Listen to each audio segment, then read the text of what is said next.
In this week's parsha, we have Eliezer going to Haran in the shlichus of Avraham Avinu, being sent by Avraham Avinu to find a suitable wife for Yitzchak. And Avraham tells him, "Ve'ashbiach ad Hashem v'lekei hashamayim v'lekei ha'aretz,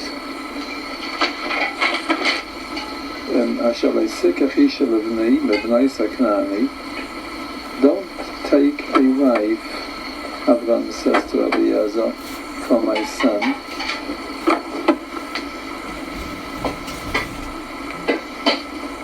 From the daughters of Canaan, asher neichi yeshiv b'ki'avai, where I'm living there. Ki al arti v'malabiti teilech. Go to my land of origin, where I come from, to Haran. Vayomer ela va'eved, ulai le'seiv ha'ish l'reches acharai. Perhaps the women won't want to go after me. Ulai, perhaps. So Avram tells him no. Under no circumstances shall you take a wife for my son from those daughters of Canaan, because they come from the children of Ham, and they are not a suitable shidduch, they're not a suitable match for my son Yitzchak. And if you will not find anybody of my family in Haran who would want to wed my son Yitzchak, then you're absolved from the shvuah, you're free. And then we all know the story that Rivka came out, and amazingly, exactly as Eliezer has prayed, that's exactly what happened. He asked Hashem that he should point out the proper bride for Yitzchak. She's going to be the girl that when he's going to ask for a drink, she'll offer to draw water also for the camels. And that's exactly what she did. And he was so sure that Hashem helped him that before even asking her who is her father, her mother, which family she comes from, he already gave her very, very expensive and precious jewelry. And then he first asked her, who is your father and mother? And she then told him that she is from the family of Avraham.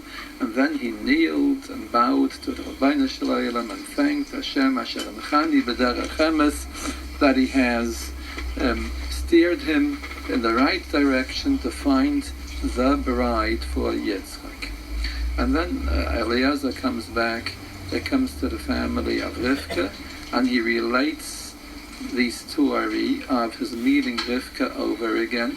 And the Torah very painstakingly again repeats the entire story over again, the way Eliezer related it. And Eliezer repeats what the Torah already told us before, that he told Avraham Avinu, "Ulai le'seiv ha'isha l'leches acharai." Perhaps the women won't want to follow me to come to the land of Eretz Yisrael to marry Yitzchak.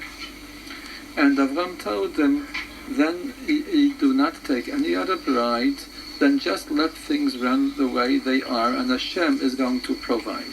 But I am sure that Hashem will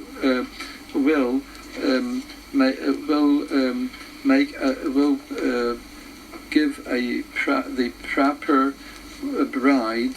He will give the proper bride for Yitzchak. So there is a difference between the first time that Eliezer said to Avraham Avinu perhaps the woman won't want to follow me. So Ula is with a vav. The second time, when we have the repetition of the story, Ula is without a vav. And Rashi mentions that we can read it, since it's without the vav, we can read it Eilai, to me.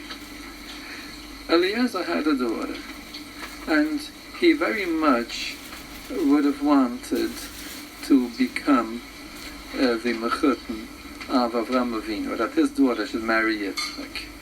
And Eliezer wasn't a plain person. He was a big Talmid Chacham, a big tzaddik, HaMoshe B'chalash Olai. He was, as the Chazal say, HaMoshe B'chalash Olai, that Eliezer was at command of his body, of himself. He will never fall prey to the Yetzer Hara, to wicked inclinations. He was always the tzaddik, always did the correct thing. He was the chacham, he was the learned man. He was the one that was the medium between, the intermediary between Avraham and the people of the land. Eliezer was the spokesman for Avraham Avinu, and Eliezer was the teacher who taught the teachings of Avraham Avinu to the people of Canaan, to the people of the land. He was a very learned man and a very pious man, and he thought, and perhaps justifiably so, that he is a fitting father-in-law for Yitzchak. Why not? But Avraham Avinu rejected Eliezer's daughter because she does not come from the blessed seed of the children of Shem, from which that is the family of Avraham Avinu. So therefore he rejected him. He told them, "Ein orom is dabik bebarach. You cannot, you don't match into my family because you are oro. You have been cursed by Noach, because he's from the children of Ham. Shem has been blessed by Noach, and Avraham Avinu is from the children of Shem. And ein orom is dabik bebarach. One who is cursed does not match himself, he does not attach himself to one who is blessed." So the Sfasamis points out that the first time that the word Ulai is written in the Torah, at the time that the story actually happened, it says Ulai with a vav, which means perhaps, and it means nothing else. The second time, when Eliezer repeats the story, then we have Ulai without a vav, and we can read it Eilai, which means to me. Perhaps the Yitzchak will come to me and take my daughter. Why is this not mentioned in the beginning, at the first account of the story, when it first happened? Why is it that when Eliezer repeated the story, he mentioned the fact that he would have wanted to take Yitzchak for son-in-law? Why is not written the first time without a vav? So the Sfasamis answers that when a person has certain interests, they may be so concealed from him that he doesn't realize it himself. Eliezer had interests in not having Yitzchak take a wife from Haran. Eliezer wanted that Yitzchak should take his daughter for a wife. He was interested in that. But when a person is interested in something, he is blinded. He doesn't see the truth. He may do things. He may plan things and in a way direct things in the direction of his interests without even admitting, not to others, but not even admitting to himself, that he is steered and motivated by his own selfish interests. So, at the first conversation, when Avraham told Eliezer, I want you to get a wife for my son from the land of Haran, where I originate from, Eliezer very much wanted that should not come to be. This wish of Avraham Avinu should not be realized. He rather would have wanted that his own daughter should marry Yitzchak. So he said, perhaps she won't want to follow me from Haran to the land of Canaan to marry her son. And underneath this statement, concealed even from Eliezer himself, there was a hidden wish that she really shouldn't want to follow. But Eliezer was blind to that, because when a person has interests, he doesn't see the truth.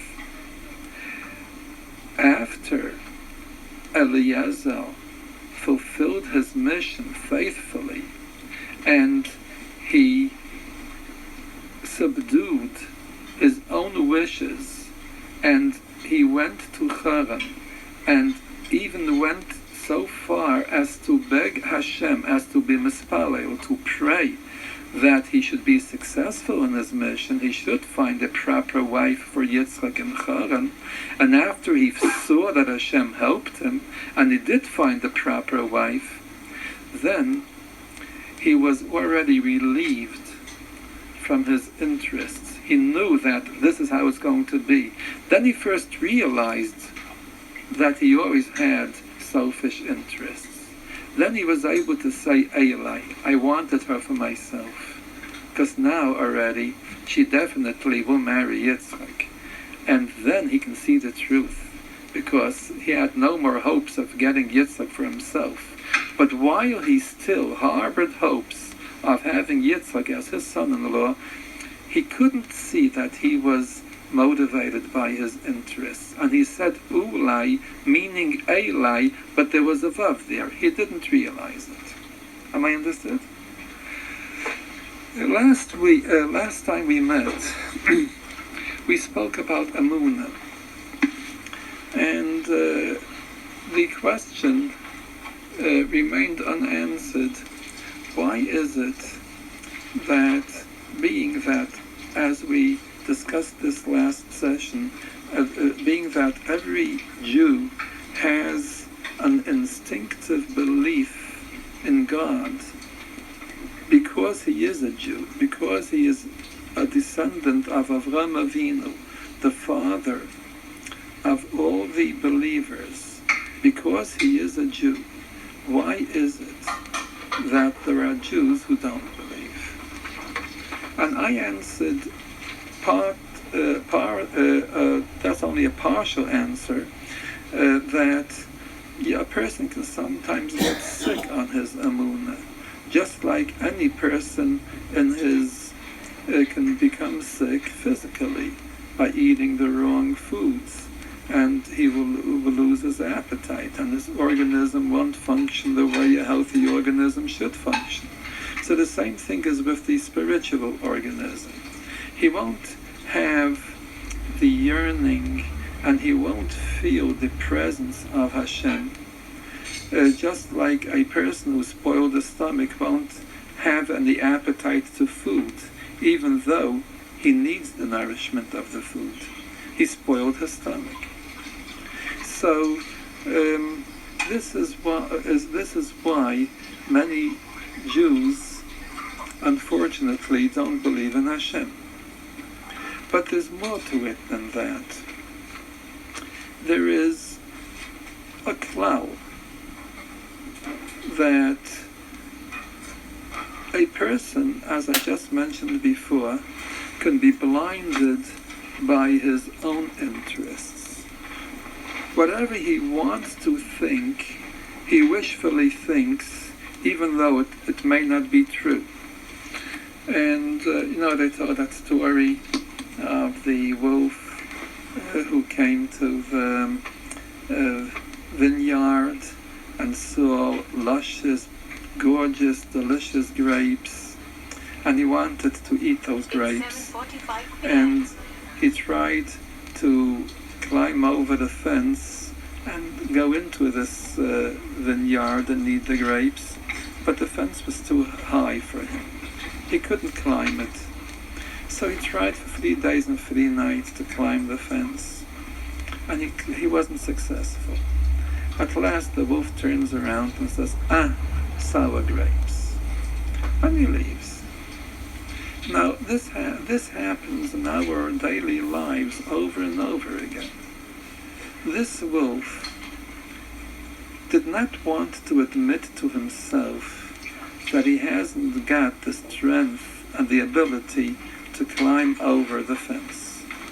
He won't admit his weakness, that he is inadequate, he can't reach the grapes. He's all right. The grapes are no good. This is what happens. You know, when a person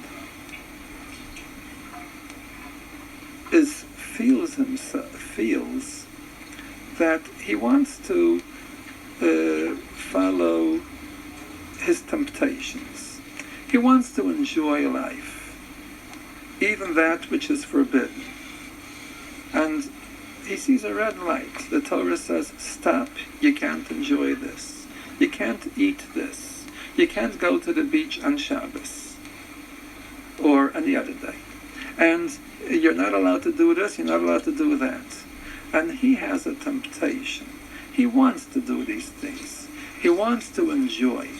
He wants to indulge. So, what is he going to say? He is all right. Chas v'shalom, the Torah isn't good. He doesn't believe in the Torah. This is what generally happens.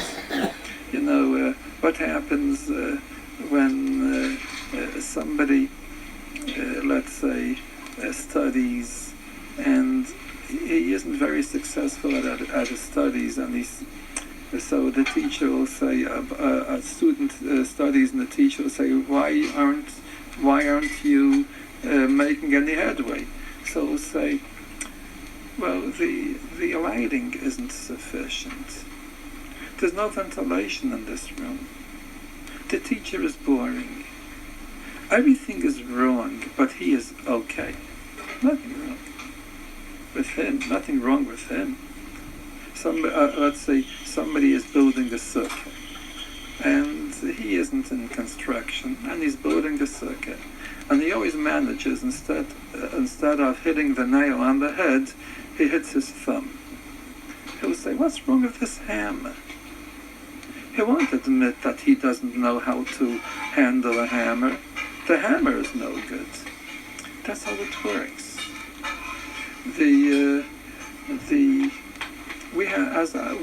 As we discussed this last time,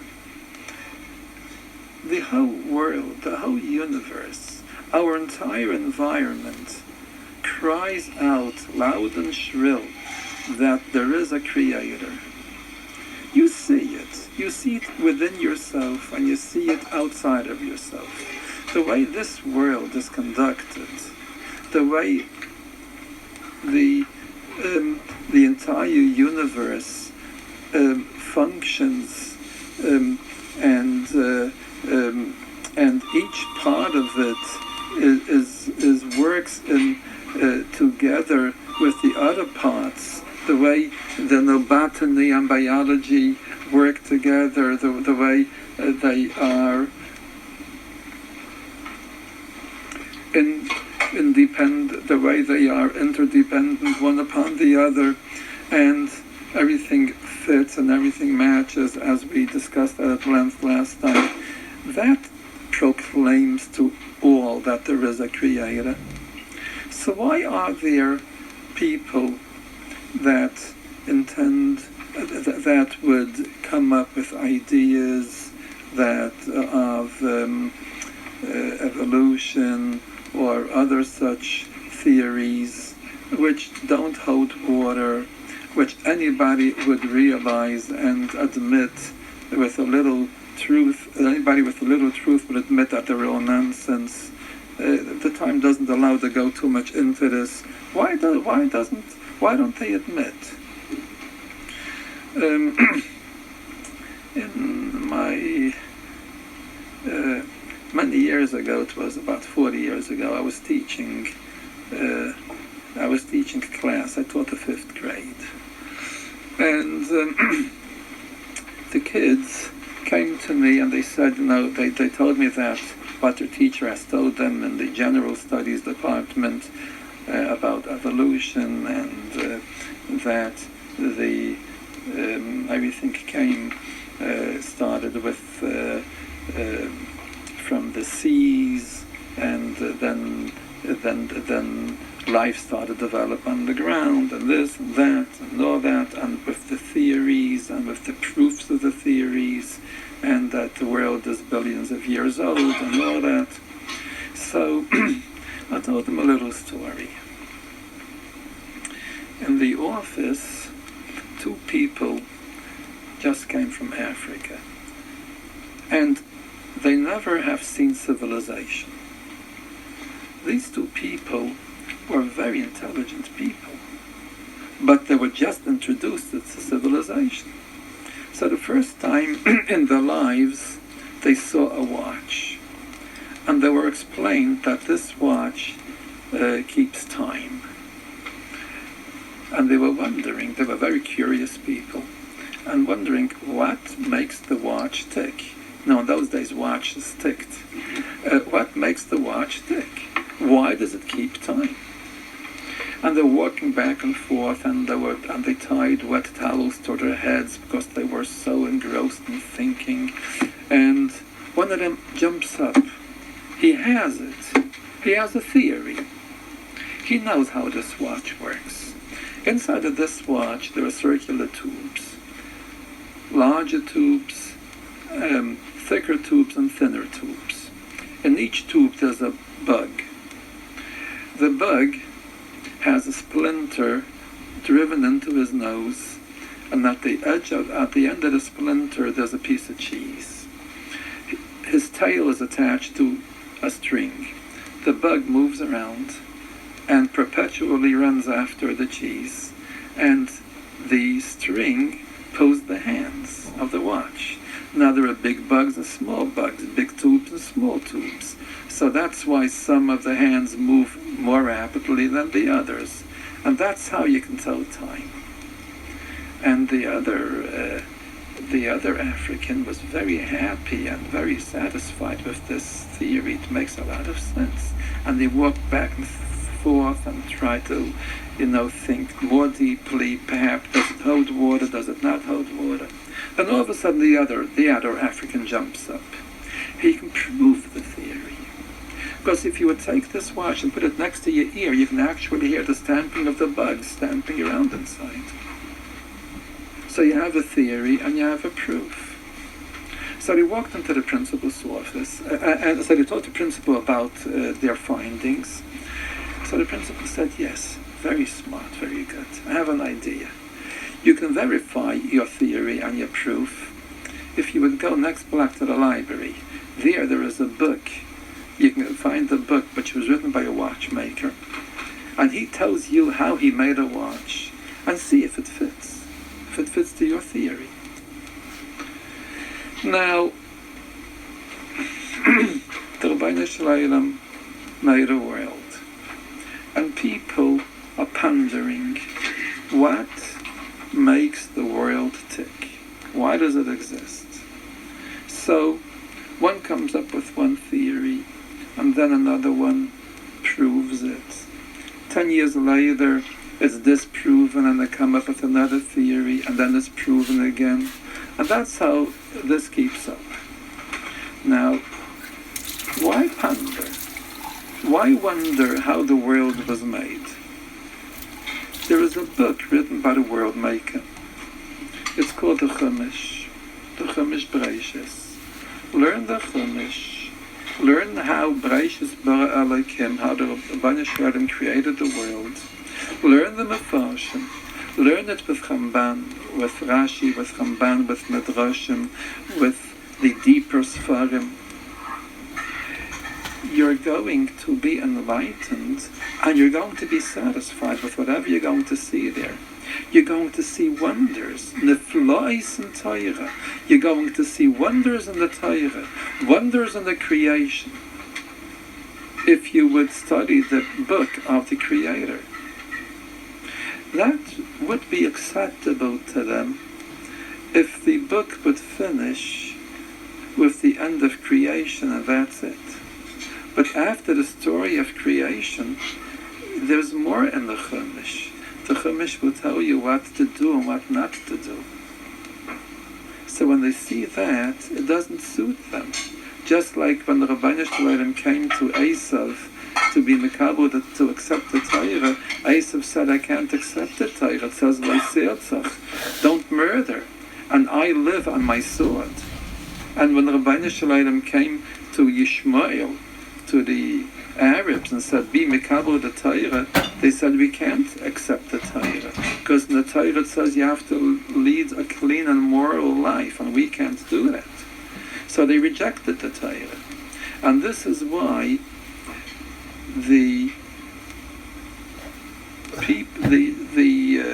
perhaps I would say the scientists and the others reject the Torah. They reject the Rabbeinu Shalom's account of how the world was made, and they don't care for his book. They'd rather make their own theories and come up with their own bugs and their own tubes and their own cheese and have their story how the world was made. Because if they would accept God's version, then they'll it's just like for them. It's just like driving a car with the brakes on. They have to go through life and enjoy life, and they can't do that. So this is why they don't accept the Torah. And there's a psychological term for that.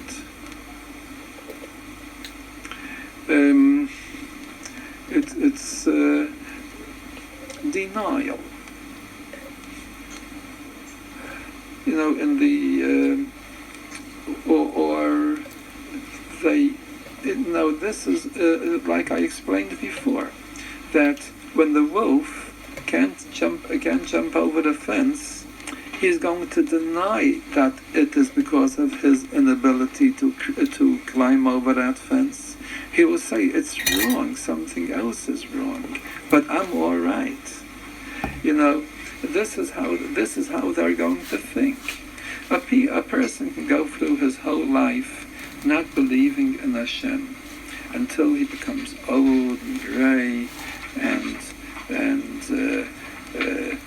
he's taken to a nursing home.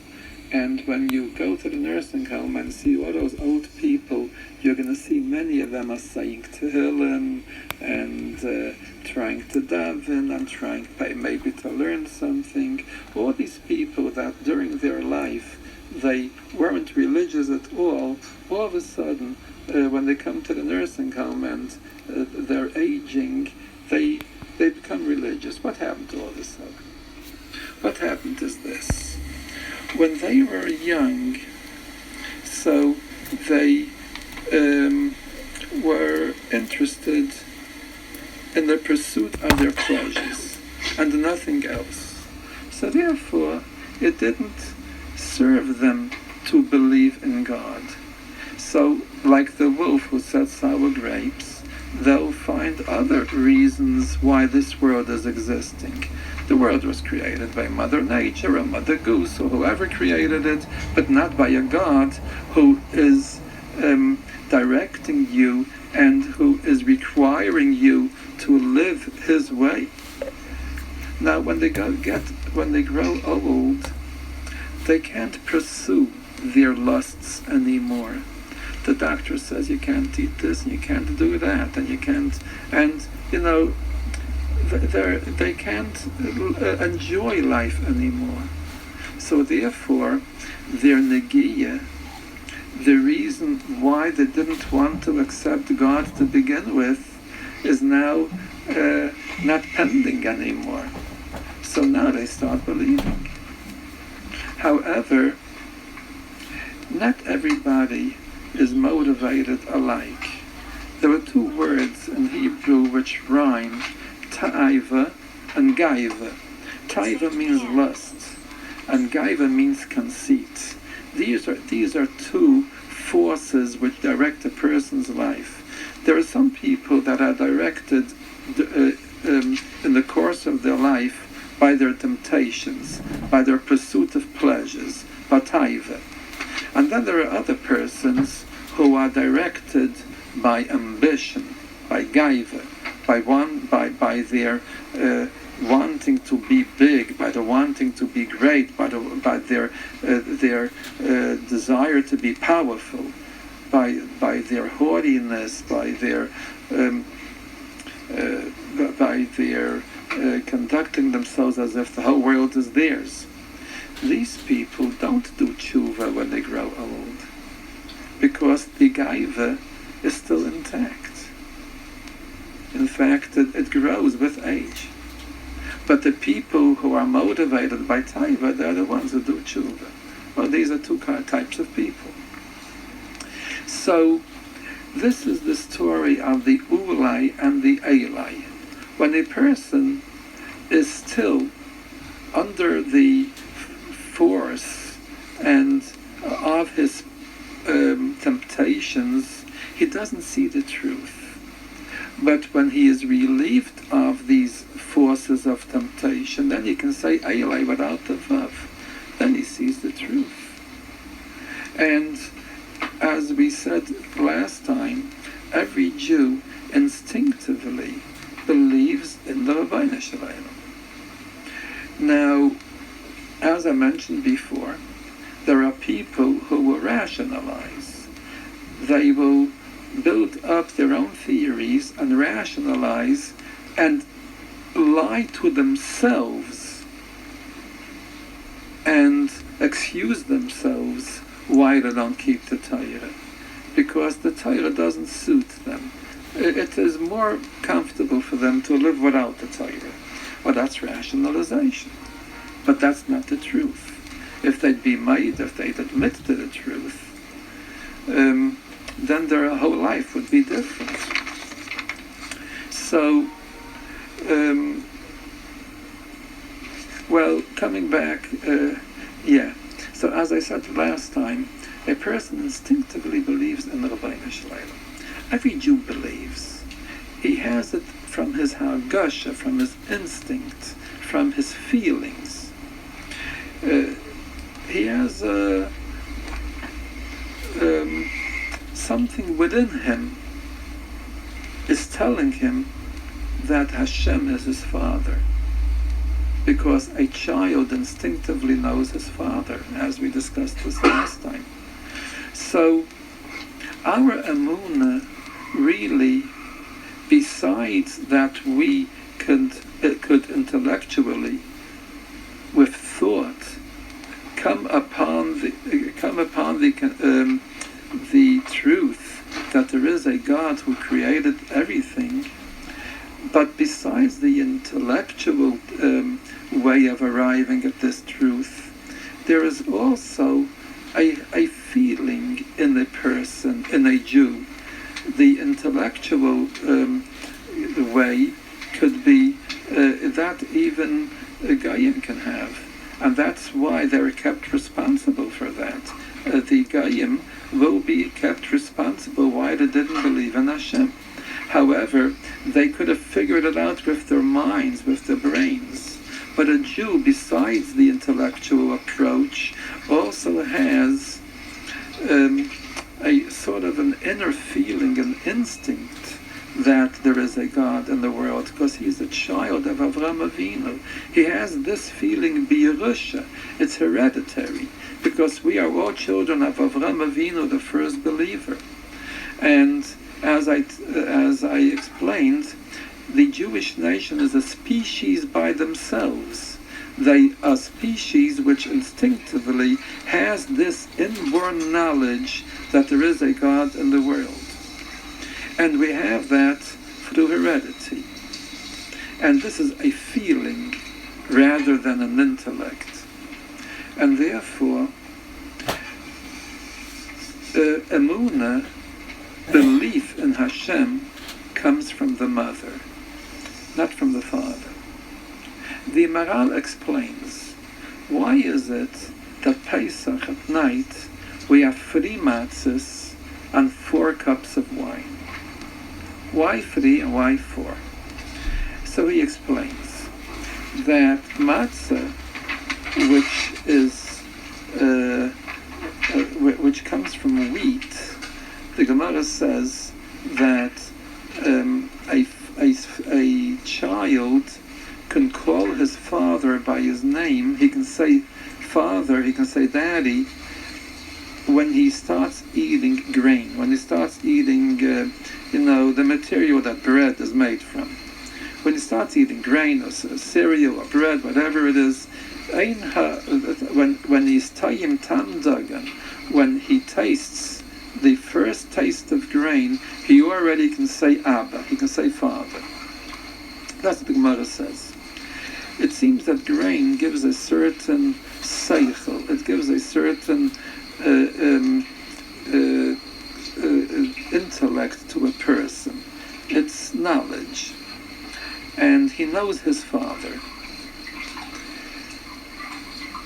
And so the matzah is 3 matzahs which we have, which are symbolic of our 3 fathers, Avram, Yitzchak, and Yaakov. The 4 kaises are the 4 imahis, Sarah, Rivka, Rachel, and Leah. Wine is not intellect. Wine is emotion. A person's emotions it will be stirred up and they will be released if he drinks wine. As far as the intellect is concerned, wine is going to subdue the intellect and it's going to surface the emotion. Men are more apt to be intellectual. Women are more apt to be emotional. So therefore we have 3 matzahs, Keneged Vishleisha Avos, Avram, Yitzchak, and Yaakov, which is intellect. And we have 4 cases of wine, which is emotion, for our 4 mothers, Sarah, Rivka, Rachel, and Leah. That's how the Maral explains it. That's why we have 3 matzahs and 4 cases. Now, the emunah by a Jew is not the fruit of his intellect only. More than that, it's his emotion. It's an inner feeling, an inner instinct. It's more emotion than intellect. Therefore, emunah comes from the mother. If a Jew would marry a Gentile woman, the child is not going to be Jewish. Emunah, the belief in Hashem, originates from the mother. And if the mother is not Jewish, the child won't have emunah, and he is not Jewish. If a Jewish mother marries a Gentile, the child will be Jewish, because the mother is Jewish. Everything else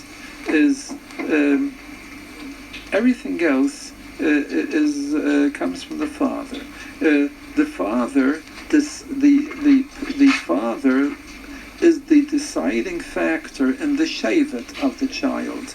Let's say if the father is a Kohen and the mother is not, she does not come from a Kohen's family, the child is going to be a Kohen. If the mother is a Koheness and the father is not, the child will not be a Kohen or a Levi, or whichever shevet he comes from, whichever tribe of the 12 tribes he comes from. Because in everything, in Yerusha, in Shvatim, in almost everything, the father, the son is the extension of the Father, and it takes over everything the Father has. But there's one exception: his faith. Whether he's going to be a Jew or not, that doesn't depend on the Father. That depends on the mother. Because the Jewish nation is different than all other peoples, because they instinctively believe in the Rabbeinu Shalom. And that is an emotion, it's not intellect. And being that Jewishness is a instinct by a Jew, and that's why he is a Jew, because he's a child, because he's a descendant of Avraham Avinu. So this quality, this characteristic of instinctively believing in Hashem, is his heritage from his mother, not from his father. It comes from the mothers. You know, in Lashon HaKodesh, which is the language with which Hashem created the world, in Lashon HaKodesh there are many clues to creation, because Hashem created the world with Lashon HaKodesh, as the Gemara says. That's why Ish and Isha, man and woman, Isha ki meyishlu karcha zais. Mikan shenivra ilam b'Lashon HaKodesh. From this pasuk we see the world was created with Lashon HaKodesh. In Lashon HaKodesh, there is a law in grammar that every verb which ends with a nun,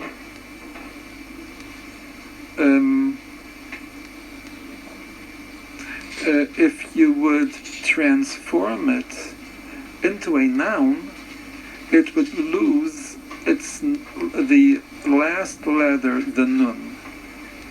Now, let's see. Shanon. Shanon means to study. Vishanantam levanecha. You shall teach the Torah to your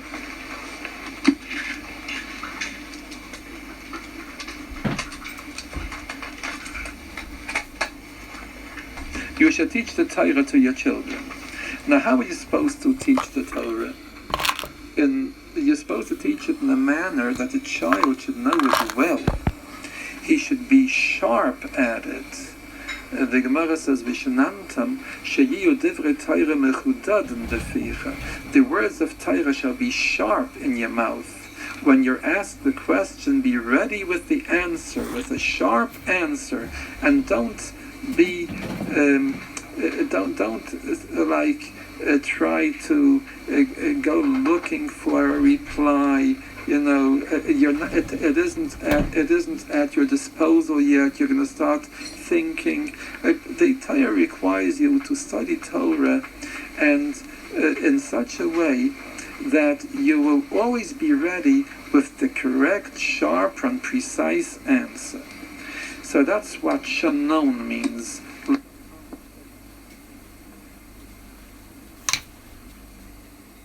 So that's what shanon means. Learn it sharply, mechudadin, sharpened. The Torah should be sharp. Shanon means sharp. Now, shanon is a verb which means to learn something in a sharp manner. And if we would want to transform it into a noun, and we would drop the last nun, then we have the word shein, a tooth. Why is shein a tooth? Because a tooth is sharp. Let's say ganon means to protect.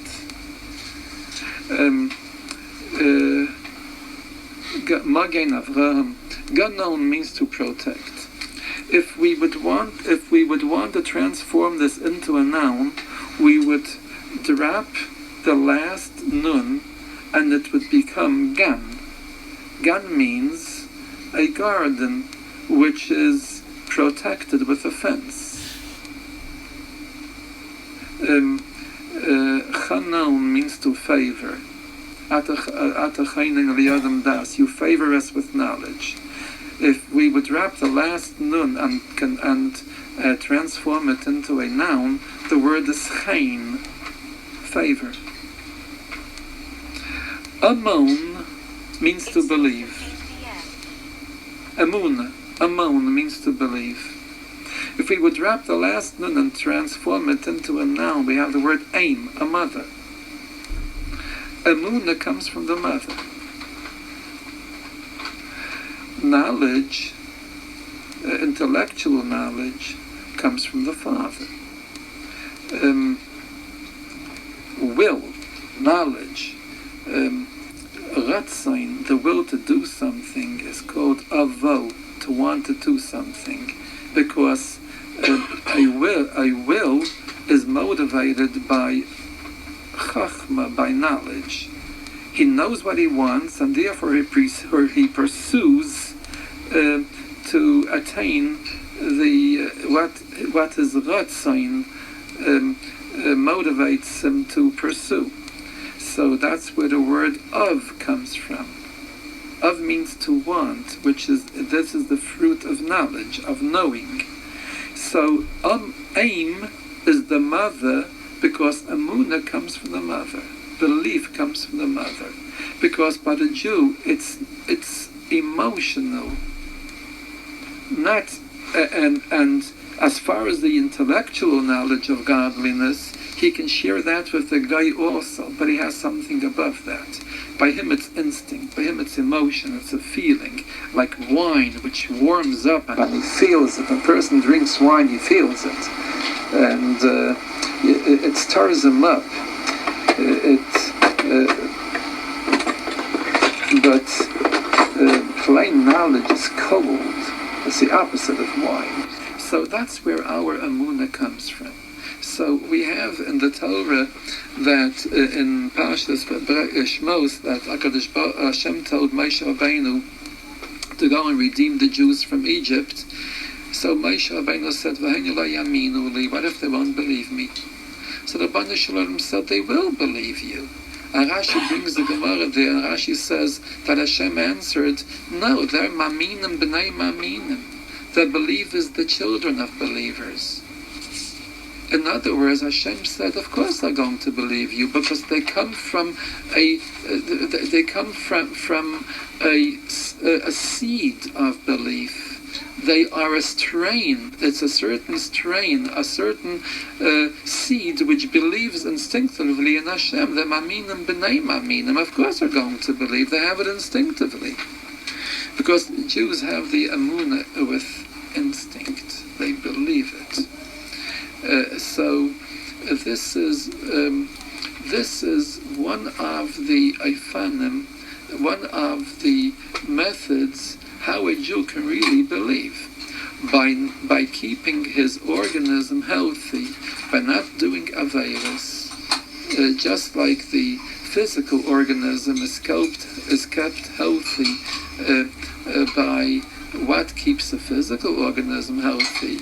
Around a well-balanced diet, a healthy atmosphere, warm when it's supposed to be warm and cool when it's supposed to be cool, and if he sticks to the rules of health, he'll be healthy.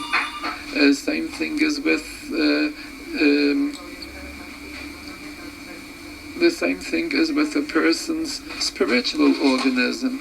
If he sticks to the rules, if he'll keep the ways of the Torah, he won't contaminate himself. He won't he won't poison himself with the aveiros. Then of course he's going to enjoy health, good spiritual health, and he'll instinctively and healthily function like a Jew should, to believe in God. A person doesn't do that if he eats treifus, if he is immoral, if he doesn't keep Shabbos and or any of the Taryag mitzvahs, then of course his belief is going to be sickened. He will be sick on emunah. That is going to be a malady that he's going to suffer from until he goes through a course of refuah, of healing, according to the laws of refuah. He'll take certain prescriptions from the chachamim, from those who know Torah, and they'll know how to heal his nefesh, how to heal his soul, and then he will regain his natural belief, which was from which he was deprived because he went away from the way of the Torah. So this is bemis what our emunah is based on. We are children of Avraham Avinu, maminim b'nei maminim. We believe instinctively in the Rabbeinu Shalom, and that's why we are Jews. And the idea is to remain healthy Jews by keeping the Torah. And then when a Jew does keep the Torah, it must follow, like the day follows the night, that he will see the light. He must become healthy again on his emunah.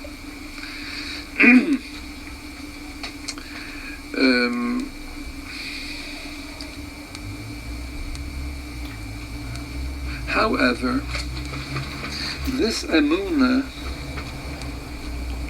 is something we're born with, and we are also required to nurture and to develop our emunah through learning Torah and understanding God, and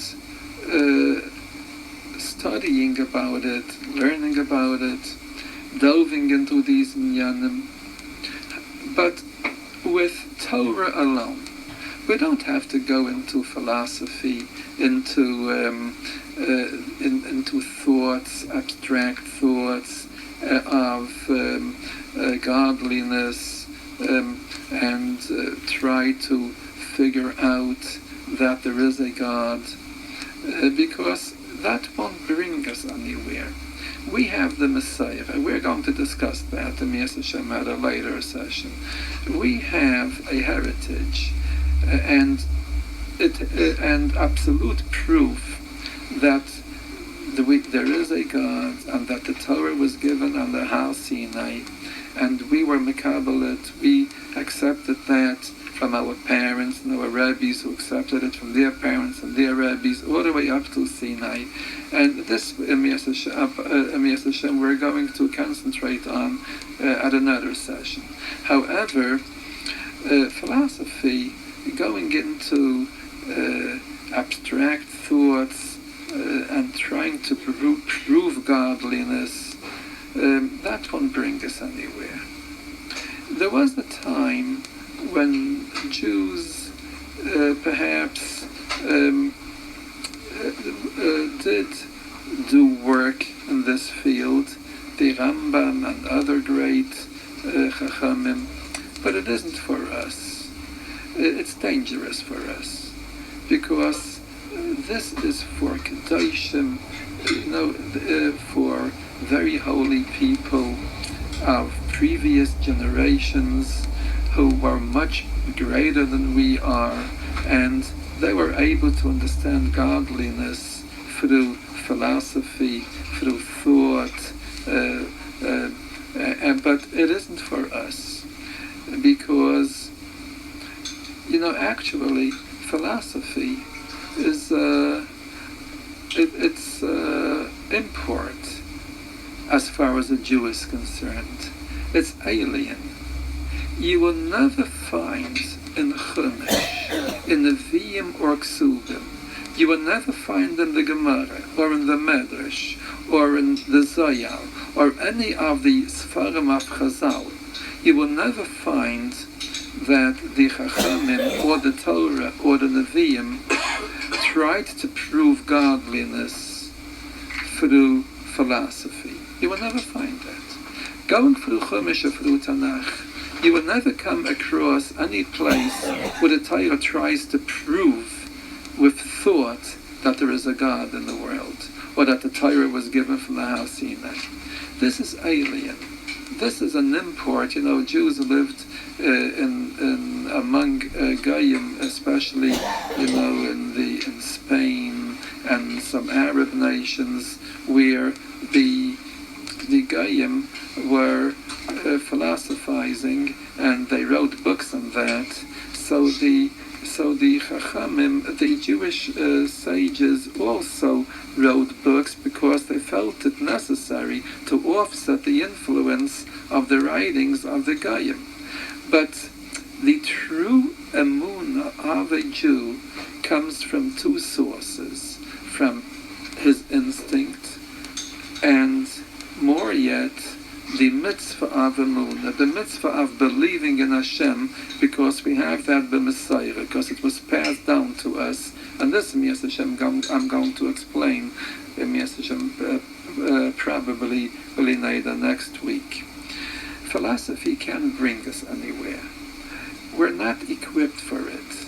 Anyway, philosophy is not the medium with which we could understand godliness, because philosophy is based on our mind, and our mind cannot go into the abstract. Hashem did not create the human mind to understand the abstract.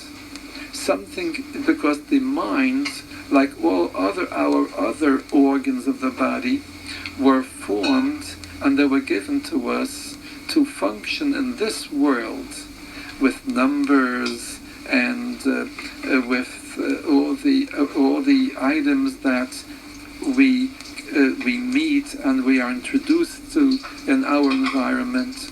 But if a person would start thinking, what's ahead? What's at the end of time? When time ends, what's there? You can get crazy. If a person would start thinking, what's at the end of space?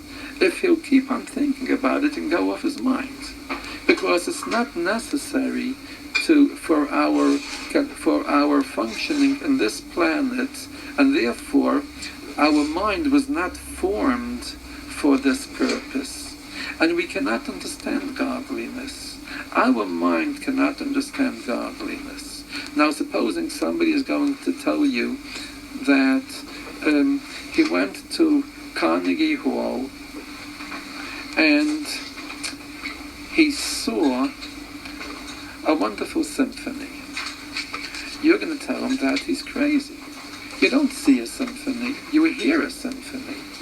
Supposing somebody will tell you that he went to the museum and he listened to a most wonderful painting, something which it's out of the world as a painting, and you listened to that painting. You don't listen to a painting, you see a painting.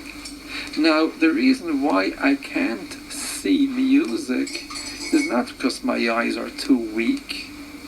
My eyes can be 1,000 times stronger than they are, still I won't see music.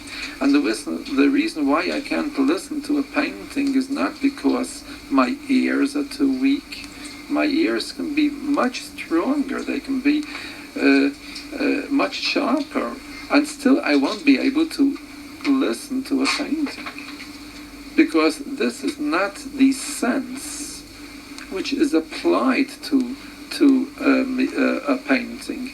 The sense of sight is applied to a painting, and the sense of hearing is applied to music.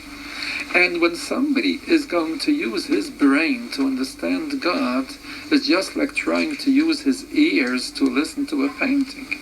It just won't work. The organ, which is the ear, the sense, which is hearing, cannot understand godliness. It's above that. The number 5 is a very small number.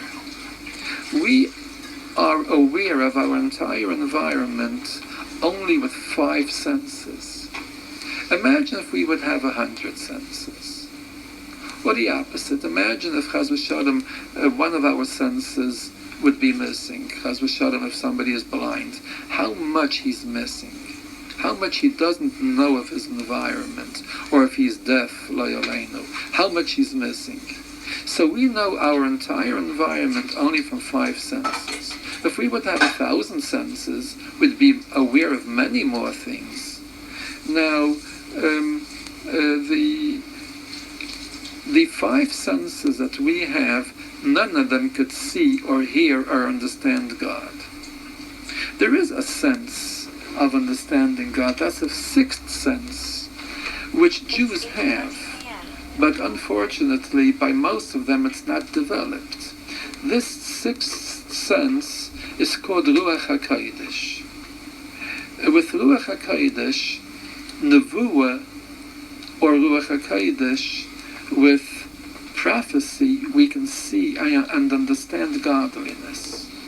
But Ruach HaKodesh is something which is not for everybody. Every Jewish neshama has Ruach HaKodesh. Our neshama is in contact with God. But anybody who does Aveirus, and who even the slightest Aveira, so his mind, his brain, the grey matter of his brain cannot make contact with his neshama.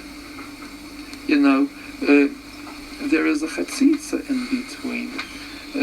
Just like, when you have an electric wire with an electric current going through it. But if there is insulation over it, like every electric wire is insulated with the plastic or whatever it has on the outside, then we won't feel the electricity. So the same thing, our mind, our brain does not have contact with our neshama because the aveirus that a person does insulate him and they separate him from contact with his neshama. So we don't see God and we don't understand godliness. The tzaddik who is a navi, who has Ruach HaKodesh, he understands godliness, but not the brain. It's a sixth sense, something which only tzaddikim have, and which every Jew has in his potential. He could have it if he would work himself up to that madreiga. Unfortunately, in our generation, there are very few people who have it. But still, according to his tzidkus, to the degree to the degree that he is a tzaddik, he feels it.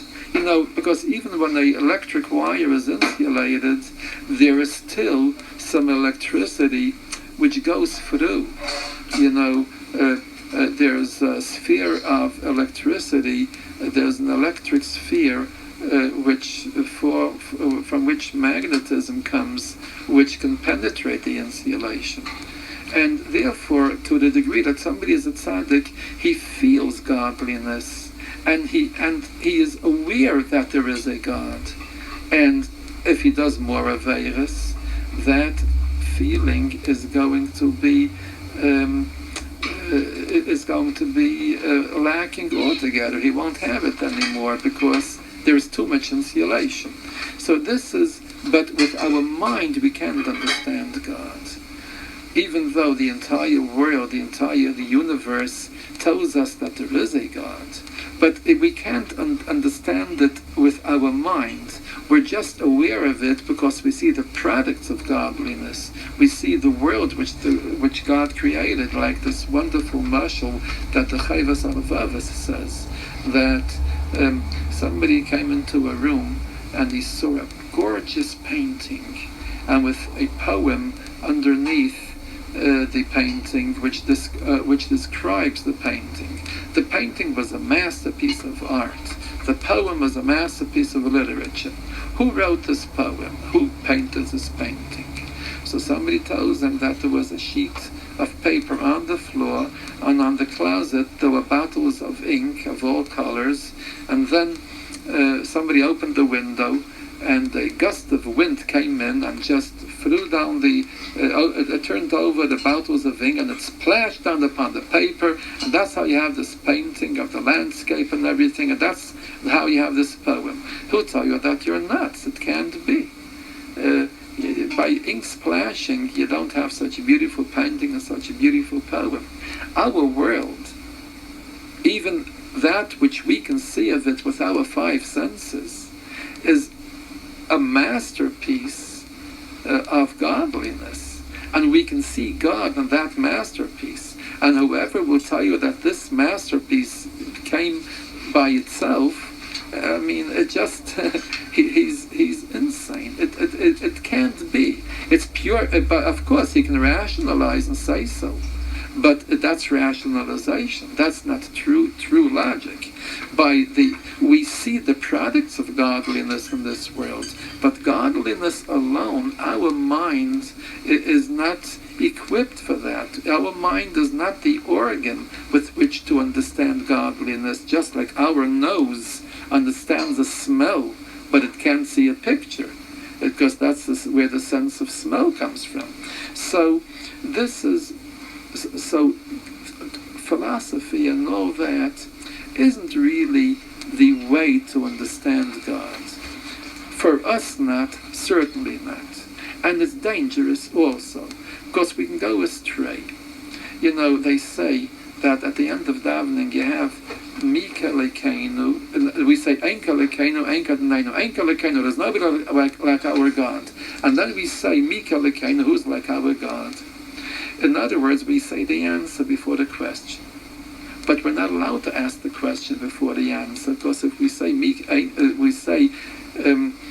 Lekeinu, and we think that perhaps somebody can match God, without knowing that Enka Lekeinu, that nobody can match God, that moment we're thinking apikosis. That's against the emunah. Now, when somebody is a philosopher, philosophy, logic,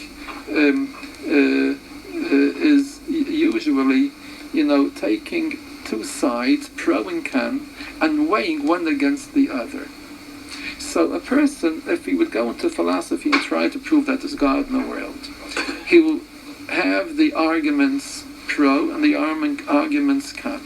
So he's going to say, this and this and this proves that there is a God in the world.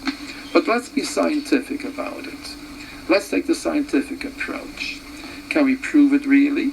Perhaps not. Maybe, chas v'shalom, there is no God. Once he starts thinking and he applies his mind to the other possibility that there is no God, that moment he's not b'kayivus. That moment he doesn't believe in God. And he admits thoughts into his mind that perhaps there's no God.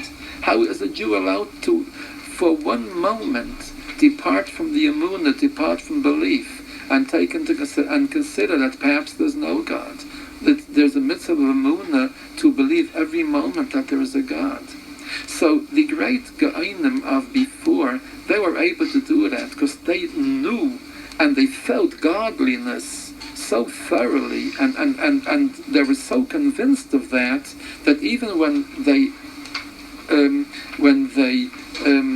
tried the other, even when they ventured to think, and if not, they still believed in God.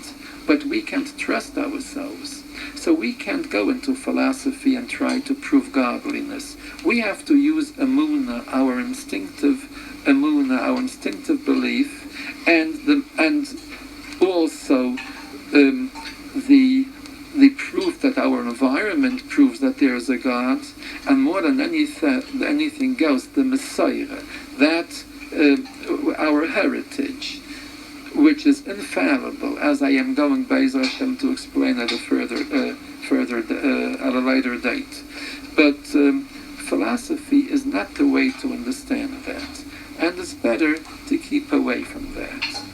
For people who aren't tzaddikim and gedoshim, who may understand the question and may not understand the answer.